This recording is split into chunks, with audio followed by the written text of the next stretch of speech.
Sarah Whitmore had just moved into her cozy two-bedroom house in Salem a few months before the crime. After a tough divorce, she was eager to start fresh, make new friends, and build a life for herself and her dog, Max. Neighbors described Sarah as cheerful and polite. She kept to herself mostly, but would often wave and smile when passing by. However, she had one troubling complaint: her next-door neighbor, Gary Ellis.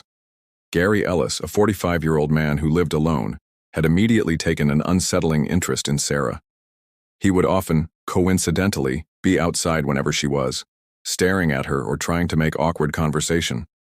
Sarah mentioned Gary's behavior to a few friends, saying it creeped her out, but she never thought it was serious enough to involve the police. That changed when Max, her dog, returned home one evening with a bloody paw. Sarah suspected Gary had set a trap in her yard, but she had no proof. On August 19th, Sarah returned home from a late shift at a local bookstore. Her front door was slightly ajar, a chilling sight given how cautious she was.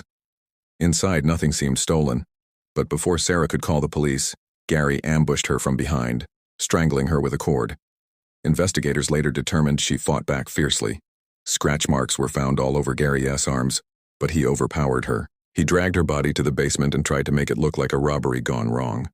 Sarah's friends quickly raised the alarm when she didn't show up for work.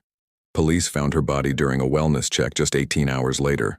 Her home showed no real signs of forced entry, leading police to believe the killer was someone she knew, or at least someone familiar enough not to raise alarm.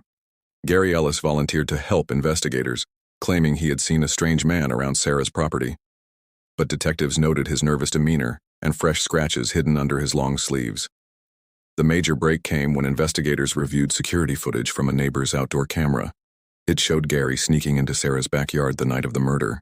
Further search warrants uncovered damning evidence: Sarah's phone, hidden inside Gary's tool shed. Faced with the overwhelming evidence, Gary confessed to the crime. He claimed he just wanted to talk to Sarah and didn't it mean for it to go so far. However, evidence showed premeditation. Gary had cut her power line and disabled her security lights hours before she arrived home. Gary Ellis murdered Sarah Whitmore out of obsession and rejection. His unhealthy fixation turned violent when she continued to avoid him. His twisted mind saw Sarah's lack of interest, not as a personal boundary, but as an insult he had to punish. At trial, Gary showed little remorse, often blaming Sarah for misunderstanding him. The jury convicted him of first-degree murder and aggravated burglary. He was sentenced to life in prison without parole. The judge called Gary's actions a chilling reminder that true evil can live next door. Gary Ellis, serving a life sentence without parole at the Oregon State Penitentiary,